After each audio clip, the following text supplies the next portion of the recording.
Praise the Lord. Amen. So alam niyo lately, kaya ito siguro ang encouragement to admonition ng banal na Espiritu sa atin. Kasi for this month of May alone, napakarami nating mga balita na mga nag-shake din sa atin somehow. No? Meron tayong mga nabalitaan, mga current events na yan na nakaantig sa ating mga puso. At minsan, karamihan ng mga tao ay nagkaroon sila ng binhi ng takot sa kanilang mga puso. Meron po ako mga ipapakitang mga illustrations sa inyo, yung mga recent events natin. And to think, laser beam pa naman tayo. No, yun ang ating mandato ng Panginoon sa atin na tayo ay matinding ilaw ngayong 2015. At pag nakakarinig tayo, nakakabalita tayo, o minsan nakaka-experience tayo ng hindi magaganda, parang medyo nararak tayo, kaya man ay natitinag tayo, o kaya man parang, napapaisip ka, o kaya man ay parang nanghihinang yung loob, o kaya man ay nagdududa ka nga ba, o kaya man ay parang nanglulupaypay ka sa mga nababalitaan natin. Lalo na itong buwan ng Mayo na ito, lalo na yung Nepal earthquake, na sana maipakita yung ating ginawang illustration. Okay. Sa Nepal ay itong buwan na yan ay napakaraming inulat na namatay. No, thousands ang namatay po dyan. Yung huli kong balita, 8,000 Ewan ko kung nag-akyat pa doon. And more than hundreds of thousands ang naging homeless. Tingnan nyo naman yung devastation. Parang ang description ng mga scientists dyan, that when the earth shook, parang pinatag daw yung plain ng Nepal. Yung next slide natin, pinapakita dyan. Ito yung pinaka-sentro ng kanilang city, yung mga tao homeless. At kung makikita nyo sa malapitan yan, yung mga bahay nila ay giba-giba. Kaya nasa labas sila lahat ng kalye. Nakakadurog ng puso. Yung susunod nating slide na nakita dyan, tingnan nyo yung templo nila, yung templo ng sambahan nila before. But after the quake, may natira pa ba? Durog, di ba? Praise God. Amen. Alam nyo, pagka nakikita natin to, kahit na dito sa ating bayan, yung ating national government is taking a toll. No? It's taking a work para mag-research sa kahandaan. Na they are having this undertaking about this issue na ang buong Metro Manila daw, pag niyanig ng mga 7 point something magnitude, talagang mapapatag ang matataas na estruktura. Talagang pag narinig mo naman, kayo nga lang, yung iba sa inyo, naku. Parang pag nakikita natin, naririnig natin, merong ibang bagay na ginagawa ito. There's a stirring in our hearts that is happening sa ating mga buhay. Yung susunod na slide dyan, meron din tayong nabalitaan recently na nag-crash na German plane, doon sa Alps na yan, sa French Alps, At durog yung Boeing something. Ayan na lang, pira-piraso na lang. Imagine mo, sumakay ka lang naman ng eroplano. Probably yung iba dyan ay magbabakasyon lang. Tayo pa naman nagbabakasyon ngayon. O kaya man on a business trip. Pero may nangyari sa isip nung piloto na yan, Medyo dinimonyo yung isipan ng piloto at sabi ng mga initial reports ay sinadya ang pagkaka-crash ng eroplanong yan. Yung susunod nating slides, recently lang may helicopter na kung saan yung diplomat natin ay kasama. Sila ay nasa tourism exploration lamang. They are working there probably to explore a site or a tourism site, and yet kasama ang ilan pang mga diplomats, at mga asawa ng diplomats, hindi na sila nakarating sa paruroonan. Ayan na yung sinapit nung kanilang helicopter. And I'm sure bago-bago pa yung helicopter na yan, di ba? Ano yung susunod nating slides? Recently, yung Valenzuela fire, local na yan. Kayo ba nung napanood nyo yan May nakapanood kaya sa atin yan na nakapanood ng nakangiti? Ang laki ng sunog, Siyempre, when we are watching, we are being caught by that issue. Ang tagal parang more than 24 hours nilang inaapula yung napakalaking sunog na yan ng factory ng tsinelas. Pagkatapos ng fire na yan, ano na kayang itsura ng factory? Ganyan na siya, oh. At ilan ang namatay dyan? I guess 72. Pero may na-research ako, bilisan mo lang yung flash kasi kadiri Ayun, oh. Okay, tapos na. Abong-abo yung mga tao. They were burned to their bones. At pag nakita natin doon, parang sumasagi sa isip natin, meron pa bang lugar na safe? Parang wala na.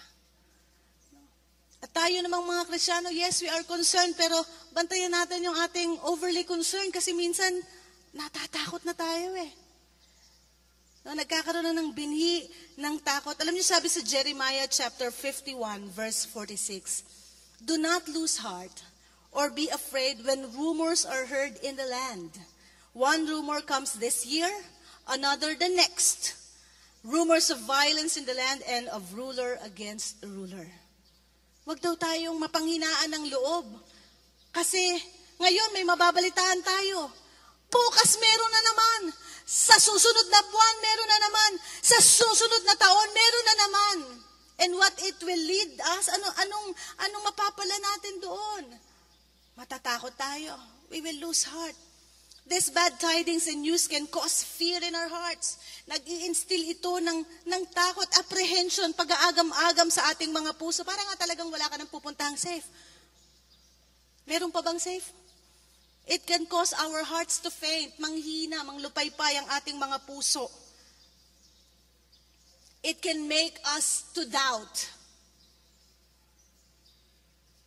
Yung mga hopes natin ay parang ma-challenge, no?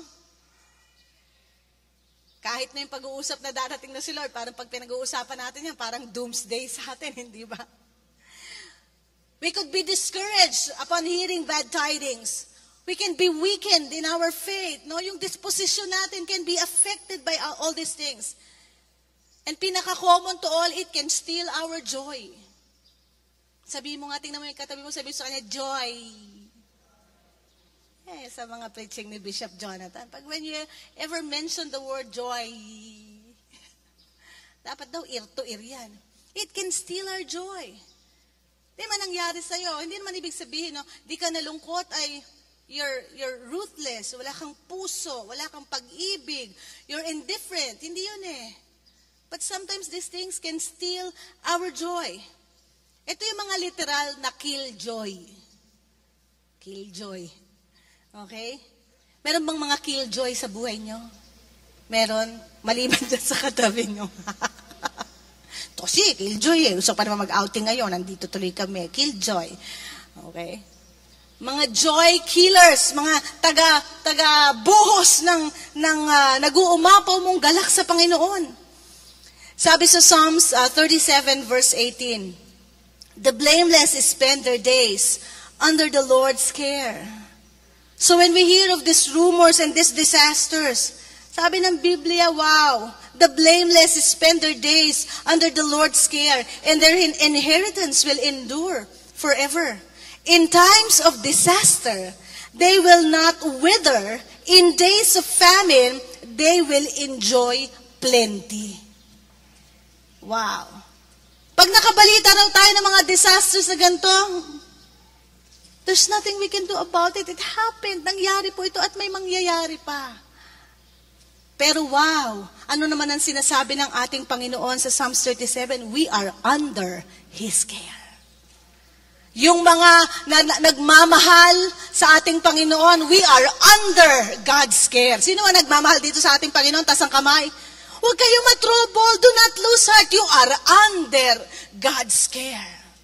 Wow. Kayo ay nasa pangangalaga ng ating Panginoon.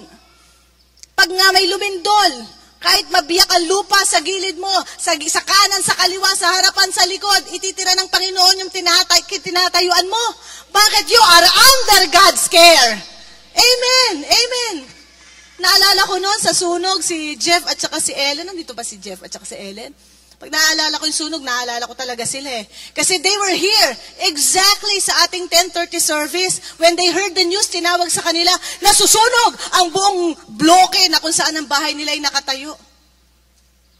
At ayon sa report nila, sunog na sunog ang lahat. Sunog na sunog.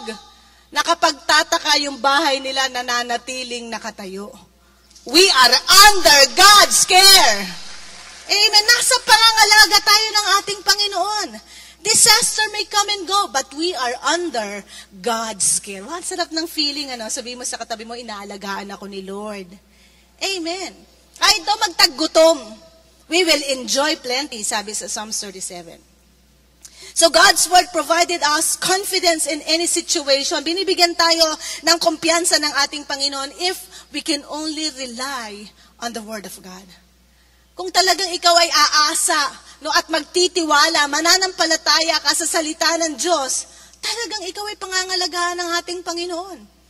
Kaya lang maraming mga Christians ngayon, pag nakakita ng balita, ay naku, paano na kaya kami? Ano nang mangyayari pag kaya na nagkaganyan? Natatakot. Bakit kaya sila natatakot? Because their reliance is upon themselves. O kaya man ang hihinayang sa dami ng mga ari-arian. Heaven and earth will pass away. Talagang mapapatag ito at ako anong mangyayari dito. But the word of God, tayo mga nananampalataya sa ating Panginoon will remain forever. We are under His care. Amen. What a confidence we have na Lord, hindi na namin mapigilan ito eh. Talagang nangyayari ito. Anyway, pinrophesy mo na yan sa Biblia eh. In the last days. Talagang marami ng ganito. Talagang we're gearing towards that eh. But we are under God's care. Amen. Nasa pangangalaga tayo ng ating Panginoon. 1 John chapter 4, 16 to 18. And so we know and rely on the love of God has for us.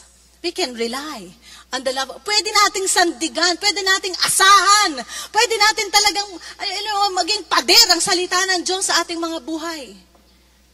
We can really rely, parang ka nakasandal sa hindi nabubuwag na pader. And so we know and rely on the love of God has for us. God is love. Whoever lives in love lives in God and God in them. This is how love is made complete among us so that we will have confidence on the day of judgment. In this world, we are like Jesus. There is no fear in love, but perfect love drives out fear because fear has to do with punishment. The one who fears is not made perfect in love. Yung mga natatakot, hindi nagtitiwala marahil na sila ay under God's care. Nayayanig, nabibinhian ng takot o agam-agam pangamba sa kanilang mga buhay. Amen. Romans chapter 8 verses 31 to 39. What then shall we say to these things? Anong masasabi nyo sa mga ganitong mga news na ito? Naalala ko, recently lang, yung presyo ng gasolina ay sunod-sunod na tumaas. Parang araw-araw tumataas, di na natin mapigilan yun ganun talaga. What then shall we say to these things? Anong masasabi mo? Sabi mo nga, tanong mga katabi mo, anong masasabi mo? Ano naman ang masasabi mo? Ganito nga talaga yung buhay. Ang hirap-hirap ko na nga. Ang hirap-hirap pa ng pinagdadaan ako. Sila naman, pinahihirap pa sa mga makahihirap na mga bagay na kakanda-hirap-hirap na nga. What can you say about these things? Anong masasabi niyo? What will come out of your mouth during these times? If God is for us, who can be against us? So, sino kayang sasagot mo? Nagkakandahirap-hirap ang lahat ng mga paligid natin. Anong masasabi mo? Kung nasa akin ang Diyos, sino pa ang makakabangga sa akin? Amen. That is the confidence we have with the Word of God. He who did not spare His own Son, so verse 32, but delivered Him up for us all, how shall He not with Him so freely give us all things? Ang ating Panginoon, hindi nga winidhold, pinagkait, pinagdamot, sinafety ng Ama sa Langit, ibinigay para tayo ay maligtas. Yung ba namang caring ay hindi pa maibigay sa'yo? We are under God's care. Sabihin nyo nga sa sarili mo, I am under God's care. Wow, I am under God's care. Ako'y nasa pangangalaga ng ating Panginoon. Amen. Who shall bring a charge against God's elect? It is God who justifies. Who is he who condemns? It is Christ who died, and furthermore is also risen, who is even at the right hand of God, who makes intercession for us. Pinapanalangin tayo ng ating Panginoon. Why? Because we are under His care. Amen. Imagine mo, ang tindi ng intercessor mo, si Jesus mismo. Sabihin mo sa katabi mo, ang tindi ng intercessor mo. Si Jesus mismo. So verse 35, who shall separate us from the love of Christ? Shall tribulation, or distress, or persecution, or famine, or nakedness, or peril, or sword? Meron ba makakapaghiwalay pa ba sa atin? Kahit kamatayan, mga pagyanig-yanig dyan, mga tagutom, mga pag-uusig, lahat ng uri. Sa verse 36, as it is written, for your sake we are killed all day long, we are accounted as sheep for the slaughter. Sa verse 37, yet in all these things, we are more than conquerors through Him who loved us. Amen. We are more than conquerors. For I am persuaded that neither death nor life, nor angels, nor principalities, nor powers, nor things present, nor things to come, nor height, nor depth, nor any other created things shall be able to separate us from the love of God which is in Christ Jesus, our Lord. Lahat ng mga bagay na nangyayari ngayon o mangyayari pa, hindi kailanman makapagbabago ng pag-ibig ng Diyos sa iyo at sa akin. Amen! Amen. We are under the care of God.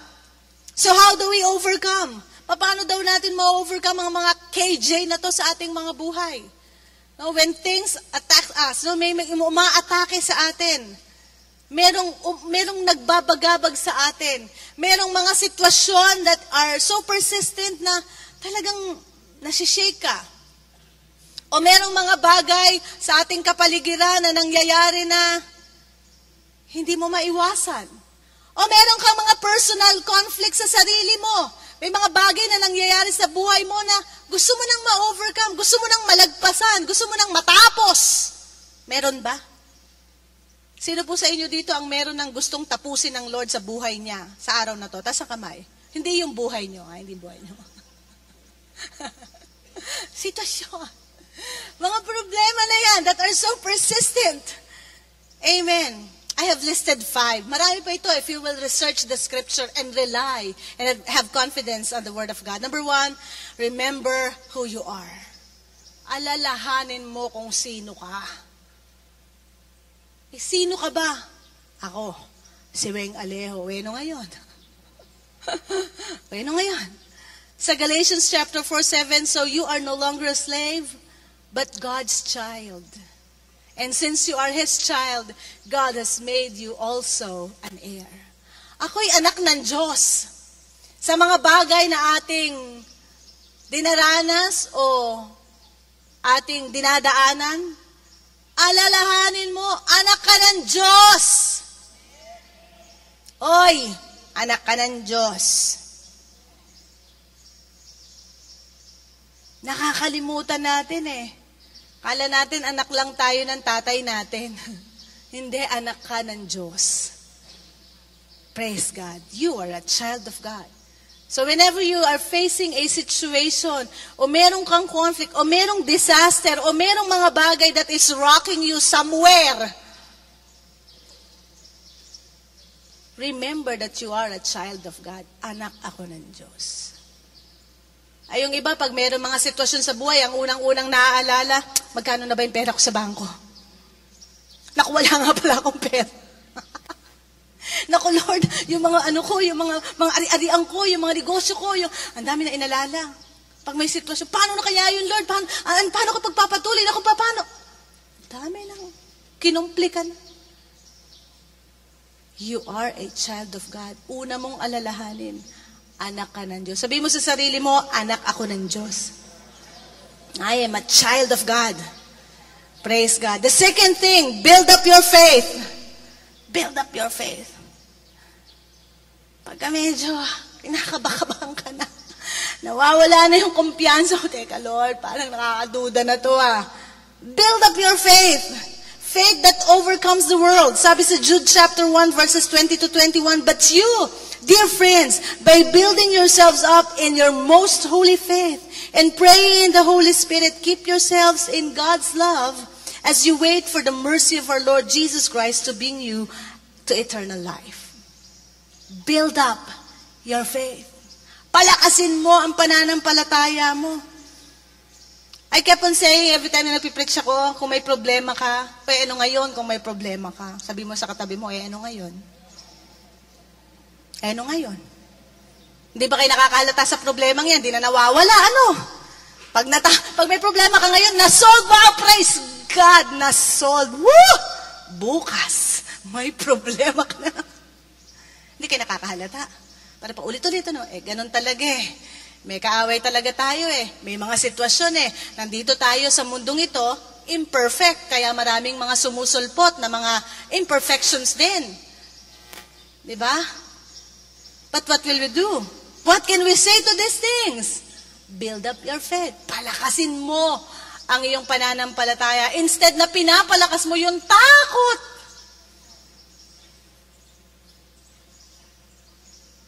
Nagwo-worry ka, iniisip mo yung mangyayari bukas. Wala pa naman, Tapos yung mangyayari sa susunod na linggo, wala pa naman yon. Iniisip mo na yon, iniisip mo na. 10 years from now, iniisip mo na. Masyado na pag-iisip. Talagang you are being consumed, by just thinking over sa mga bagay na ito na wala ka namang control. Kaya nga sabi sa Bible, let the morrow worry for its own. Yan mo yung bukas, umalala sa bukas. But meanwhile, we build up our faith. Patatagin mo ang iyong pananampalataya sa ating Panginoon. Amen. Sapagkat sa ating pananampalataya, we can accomplish things for God. Amen. Ano pa? Sabi doon, sabi sa James chapter 1 verses 6 to 8, when we are doing this, at binibuild up natin yung ating pananampalataya, wag daw nating hayaan na tayo ay magdadalawang isip. Okay? Double-mindedness, sabi sa James chapter 1 verse 6, but when you ask, you must believe and not doubt. Because the one who doubts is like a wave of the sea, blown and tossed by the wind. That person should not expect to receive anything from the Lord. Such a person is double-minded and unstable in all they do. Yung daw tao na yon na nagdadalawa ng isip, pabago-bago ng isip, kung ano-ano ang iniisip, wag nang umasa na tatanggap ng kahit na ano sa Lord. Imagine niyo naman yun, Lord, kahit ba naman konti? Wag ka na umasa. Sabi sa Bible you cannot expect anything. Wala ka talagang aasahan sa Panginoon. So when you're asking something from God, meron ba kayong hinihingi sa Panginoon? Sino may mga hinihingi pa dito kay Lord? Tas ang kamay, uy, andai pa. Anong sabi ng Biblia? Wag daw tayo mag-double mind about it. When we ask, wag daw tayong parang alon na hinahampas-hampas sa dalampasigan. At saka, inuugoy-ugoy ng hangin kung saan niya gustong dalhin.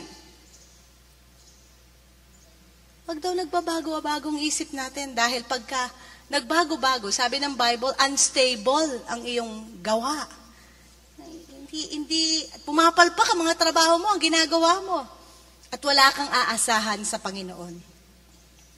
Sino dito ang nananalangin sa Panginoon na meron pa siyang nais na makamit kay Lord? Sino dito? Meron pa kayong mga prayers? Ako ang haba pa ng prayer items ko kay Lord. Siguro kung isusulat ko sa tissue roll, pag inilatag ko yung buong tissue roll, kulang pa. Sa dami ko na mga hinihingi at pinagpe-pray sa Panginoon. Di ba? Ang dami. Tissue roll yan. Roll yun talaga. But we do not doubt. Dapat hindi daw tayo nagdadalawang isip dahil hindi ka tatanggap ng kahit na ano kay Lord. Tingnan mo yung katabi mo, sabi mo, tanda mo yan Tanda mo yan, hindi ka tatanggap ng kahit na ano. Very clear po ito. Siguro naman may mercy naman si Lord, Pastora Weng. Siguro naman kahit naman paano meron. Anong kahit paano? Sabi nga dito, kahit na ano, wala eh. Wag ka nang umasa kasi pabago-bago yung iyong isip. Number 3. Ano yung number 1 natin? How do we overcome? We remember who we are. Lalahanin mo, anak ka ng Diyos. Second thing, we build up our faith. The third thing is, use your authority. May kapangyarihang ibinigay sa atin ng ating Panginoon. Sabi sa Luke 10:19, I have given you authority to trample on snakes and scorpions and to overcome all. All. Sabihin nyo nga all. Lakasan nyo, sabihin nyo all. Sabihin nyo lahat. Lahat.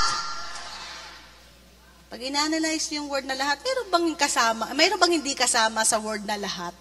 Di ba wala? I have given you power to overcome all the power of the enemy. Nothing will harm you. Walang anuman o sino man ang makapananakit sa atin. We are given that authority over all the powers. Amen. Ganun tayo makapangyarihan. Gamitin po natin yan.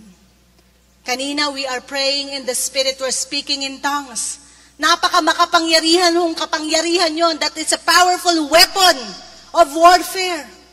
When you are in doubt, pag merong parang kumakaba-kaba sa'yo o merong pag-aagang-aga, mag-pray kayo in the Spirit. Ora masakandarabayandara masyibiyande. Gamitin mo yun. Use your authority. At pag ginagamit mo ang mga kapangyarihan mo na binigay ng Panginoon, paano yung pastora? Hindi pa kasi ako masyadong marunong yan eh. O sige.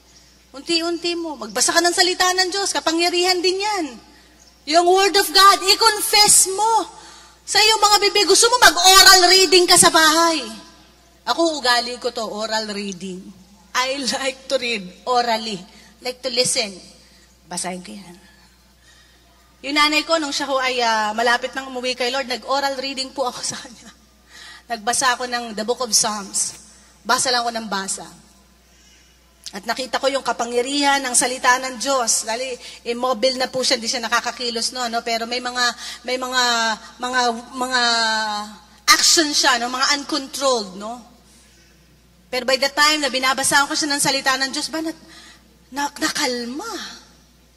Kapangyarihan talaga ng salita ng Diyos. Pag kayo parang medyo, kung ano-ano yung pumapasok sa inyong mga isip, yung inyo pong mga salita ng Diyos, kapangyarihan po yan, otoridad po yan, laban sa kahit na anumang gawa ng kaaway. Sino po dito ang mga Bible tas ang kamay? O, di ba social na ngayon ang Bible? Hindi na yung kopya talaga, yung libro. Teki na tayo ngayon eh. Nasa mga smartphones na. Di ba? Kaya nga hindi na kami makapanita ngayon eh, pagka may nagsi-cellphone. Kasi, kala namin nagte-text, hindi, Bible pala. You know, lusot Bible naman pala eh. Okay, nagdudot-dot doon. Hindi na rin nagte-text yun, nagtitake notes. Kaya talaga Kasi may notes na yung mga cellphone ngayon eh. Yun naman pala, lusot Doon na nagtitake notes, no? Sa mga smartphones. Praise God. Use your authority. In the name of Jesus. By the blood of Jesus. Gamitin nyo lahat yan. Diba? Pag mayroong mga umaali-aligid sa inyo dyan ng mga kasamaan, in Jesus' name, lumayas ka. Palayasin nyo. You have an authority. Sabi mo sa katabi mo, may otoridad ka. Amen. Laban sa lahat ng gawa ng demonyo na yan sa buhay mo. Gamitin mo. Kasi naman yung iba, dinidemonyo na, kasi naman, iiwas na lang ako. Kahit saan ka umiwas, susundan ka niyan. Naku, teka, makapagtago muna. Sinusundan ka. What's the best thing to do? Palayasin mo, lumayas ka dyan. Pag hindi, lumayas talaga yan eh. Sayang na lang yung mga boses nating malalakas, no? Pansigaw lang yan kung kani-kanino. Wag kung kani-kanino ginagamit yung lakas ng boses nyo. Sigawan nyo yung demonyo. Yan. Bakit kailangan sigawan ng demonyo? Bingi. Bingi siya. Mahina ang tenga. Okay. Praise God. Number 1, ano yung ating point number 1? Remember who you are. Number 2, we build up our faith. Number 3, we use our authority. Number 4, we position ourselves. Ipwesto mo ng maigi yung sarili mo. Saan mo ipupwesto? In your place of blessing. Alam niyo ba habang kayo'y nakaupo dyan at nakikinig at nagbabrowse ng inyong mga smartphones, hindi ng Facebook, ha? You are already positioned to your place of blessing. Hindi nyo ba alam na kayo, kahit kayo nakaupo dyan, kayo ay nakapwesto sa lugar ng inyong pagpapala? Amen. Akala kasi nung iba, pagka nandito ka sa service, nakikinig ka, ay, what a waste of time. Sana ang dami ko pang na-accomplish. Sana nakapunta pa ako. Sana nakapag-appointment pa ako. Sana meron ako na trabaho. Sana meron akong nagawa. Ay, sino may sabi sa'yo? Habang nakaupo ka dyan, yan ang place mo of your blessing. Marami ng mga ginagawa ang Panginoon na lingid sa'yo, pero lahat yun ina-accomplish ng Panginoon as you listen to the Word of God. That is your place of blessing. Amen. Anong sabi dyan? Sabi sa Proverbs chapter 8, verses 33 to 35, listen to my instruction and be wise. Marunong ka dapat makinig. Maging marunong ka. Listen to my instruction and be wise. Do not disregard it. Blessed are those who listen to me, watching daily at my doors, waiting at my doorway. For those who find me find life and receive favor from the Lord. Yung pakikinig mo, meron ng pabor na nangyayari sa buhay mo. Amen. May buhay na nangyayari sa'yo. You are greatly positioned even as you listen, just listening to the Word of God. Hindi kailangan hyperactive ka for you to accomplish things. Minsan nga, ikaw lang ang gumagawa nun eh. But when you're there, you're seated and you're listening at the instruction of the Lord through His Word, supernatural na yung nangyayari outside of these walls. Amen po ba? Pero minsan kasi gusto natin makita eh. Wala naman ako nakikita eh. Hindi ko naman nakikita eh. Hindi naman kailangan lahat makita mo eh. Hindi naman ibig sabihin na porke hindi mo nakikita ay walang ginagawa ang Lord sa buhay mo. Hello? Amen? We need to position ourselves in our place of blessing. Huwag kang aalis dyan. To be with God, to be in the presence of the Lord is your place of blessing. Huwag kang aalis dyan. Yung iba, pag mayroong problema, ang unang-unang gagawin, hindi mag-church. Hindi ako pupunta sa church. Kasi, tatanungin lang nila ako dyan, kung yung problema, paulit-ulit na tinatanong. Pag na-busy, ito palagi ko sinasabi sa mga leaders eh, ba't ganun? Ito palagi yung palaisipan sa akin bilang isang pastor, ano? Bakit bang tao, pag ang mga Christian, pag na-busy, di ba, nagpe-pray kay Lord, Lord, bless me, ang daming blessing na dumating, ano? Di na-busy. Di busy na. Bakit? Natatawa ng iba. Ba't ang unang-unang i-scrap o i-scratch o tatanggalin doon sa kanilang itinerary, yung things to do, things to accomplish, ayun church. Busy kasi ako eh. Kaya hindi na muna ako makakapag-church ngayon, Pastor. Kasi sorry, na-busy po ako ngayon, kaya hindi na ako makaka-attend ng prayers. Naku, Pastor, pasensya na po, busy. So alam niyo naman, ang dami-daming blessing na binigay ng Panginoon. Ayan, na-busy na po ako, talagang wala na po akong oras pag linggo. Kamusta naman? Sinisi pa si Lord. Si Lord kasi, ang dami-daming blessing na binigay sa akin. Ayan, na-busy tuloy ako. Gusto mo naman, panalangin natin na mawala yung mga blessing na yan. Wag po. Hindi naman contrary si Lord sa kanyang salita. Yes, He wants to bless you. Pero hindi niya intensyon na ikaw ay lumayas naman sa presensya niya. Dapat nga, mas bless ka, mas lagi kang nakasuksok sa presensya ng Panginoon eh. Hindi. Kung kailan ka naman talagang namayagpag, super hyper bless ka, talaga naman. Huling-huli na dun sa itinerary 100. Going to church. Dati, priority mo. Number 1, go to church. Praise and worship the Lord. Wow. Prayer. Wow. Prayer and fasting. Join the intercession. Wow, ang ganda. Oh. Inong na-bless. Itinerary number 100, dun sa bottom. Go to church. Hindi naman kayo doon. Hindi naman kayo yun. Ba't naman nagkakaganyan kayo? Sabi mo sa katabi mo, hindi naman ikaw yun, no? Hindi naman ikaw. Kasi nandito kayo di ba? You made it your priority to come here. Kaya naman pagpapalain kayo ng Panginoon. Amen po ba? Amen. Praise God. We made it our priority and this is our place of blessing. Wala po yan sa mall. Pag pumunta kayo ng mall, gastos ang hanap nyo doon. Pero dito sa church, as you listen to the Word of God, blessings ang hinahanap natin at napakaraming pabor mula sa ating Panginoon. Amen po ba? Amen. It's good to be here. Palakpakan natin ang Panginoon. Praise God. It's good to be here. Number 5, and the last, completely trust the Lord. Ano yung una? Remember who you are. Kung kakalimutan, anak ka ng Diyos. The second thing, build up your faith. Palakasin mo yan. Yung iba, araw-araw nasa gym.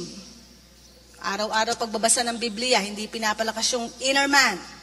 Okay, number 3, use your authority. Number 4, you position yourself. And number 5, trust the Lord completely.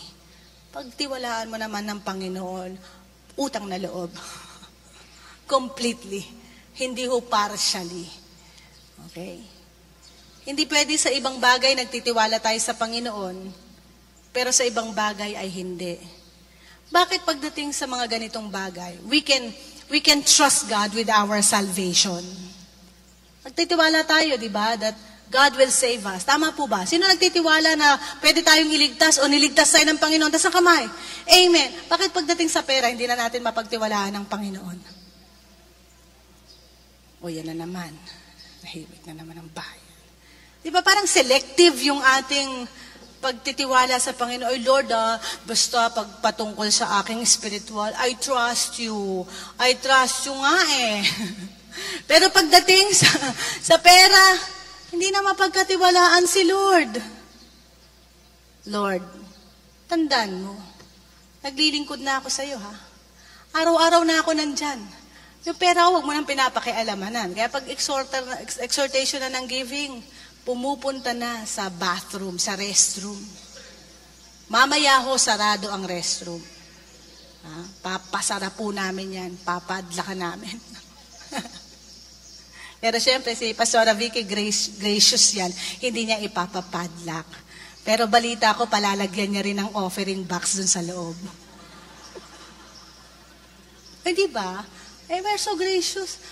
Kaysa naman babalik ka pa dito, may call of nature ka. You can do so. Andun ang box. Saan ka pa? May mga selective obedience tayo sa ating Panginoon Lord, andito ako every Sunday, pero I'm sorry hindi ako makakapagbasa ng salita mo every day. Everyday yung challenge ng buhay natin bakit everyday ayaw mo magbasa? Hindi mo ba alam ng salita ng Diyos? Yan yung pinakamatibay mong kalasag. Laban sa gawa ng kaaway. Hindi, ang tipid-tipid mo magbasa ng Biblia. Sunday ka lang nagbubukas ng iyong smartphones. Mag-browse ng Bible. Yung iba, pagdaan na lang sa EDSA, doon na lang sa billboard, nagbabasa ng Biblia. Jesus loves you. Amen. Praise God. Yes, Lord, I receive that with all my heart. Billboard na lang. Pambihira. Hindi, mabuso ko naman ng Bible. Kalabit yung mga katabi, mabuso ko naman. Why? Because you're trusting in the Lord. Ay nakasalalay sa building up of your faith. At ang faith natin ay nakasalalay sa ating pagninilay-lilay at pagbabasa ng salita ng Diyos araw-araw. Amen. Sino ho dito ang kumakain? Taas ang kamay. Di ba? Sabi mo sa katabi mo, obvious naman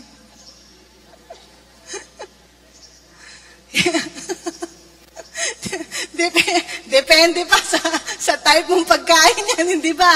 At saka depende pa sa volume ng kain mo yan, hindi ba? Araw-araw yan.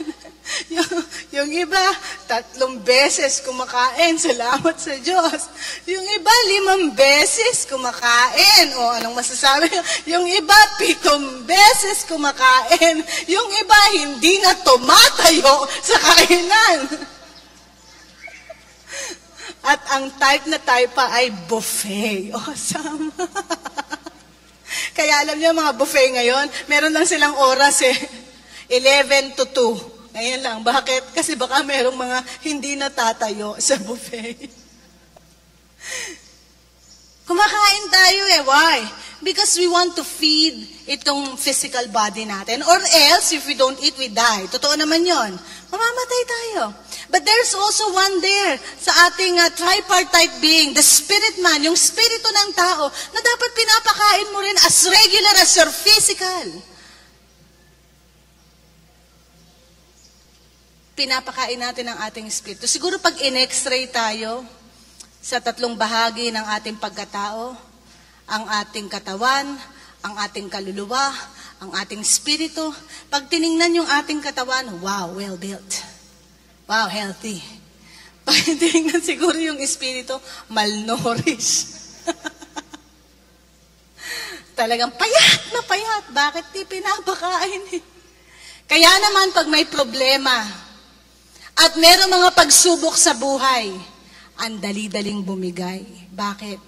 Walang maasahan sa spirito niya. Wala yung panloob na lakas. Hindi kasi pinapakain. Amen? So if we really want to overcome, anong nating dapat gawin? We remember who we are. Kailangan alalahanin mo, anak ako ng Diyos. Sabihin mo nga, anak ako ng Diyos. At hindi ako anak ng kung sino-sino. Dalawa lang naman yan In the spiritual realm, kung ikaw ay anak ng Diyos, anak ka ng Diyos. At kung hindi ka anak ng Diyos, kanino ka anak? O, alam nyo na yan. I'd rather be anak ako ng Diyos kaysa naman anak ako ng demonyo. Unless na lang, iba ang pili nyo. Wala akong gitna, Dalawa lang po yan. Oo, hindi. Alright. Ano yung ikalawa natin na dapat gawin?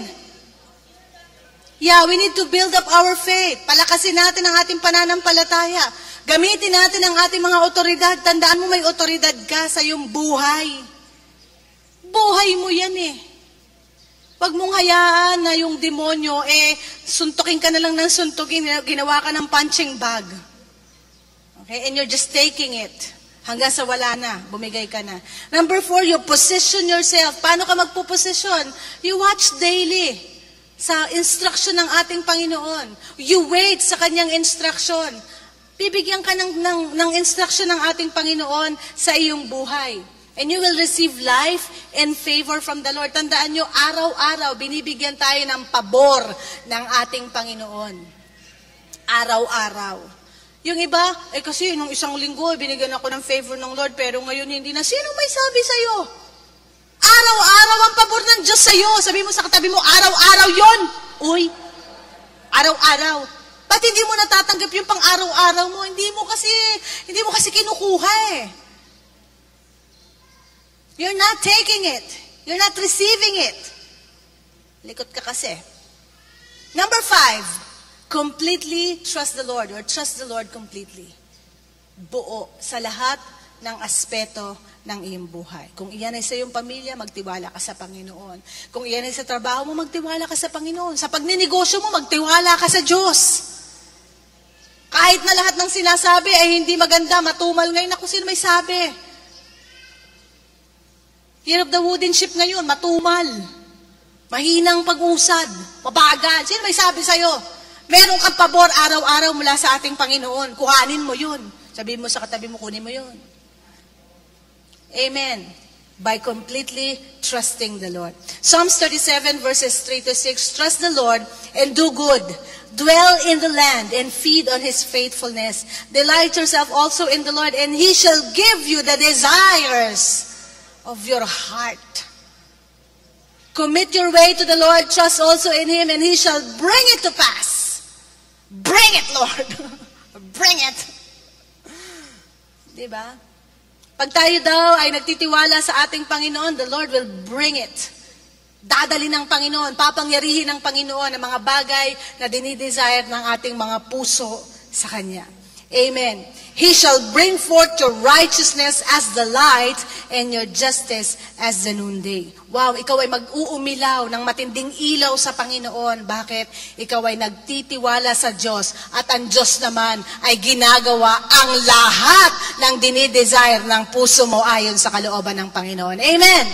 Amen. So I pray na sa umagang ito, yung mga bagay na dapat nating ma-overcome na natin.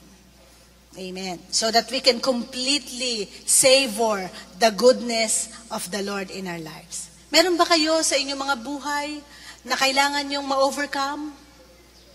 Meron ba sa mga buhay ninyo that are so persistent, no? Paulit-ulit Dapat ma-overcome mo na yan. Amen. Lalo na yung mga bagay na patungkol sa pagkakasala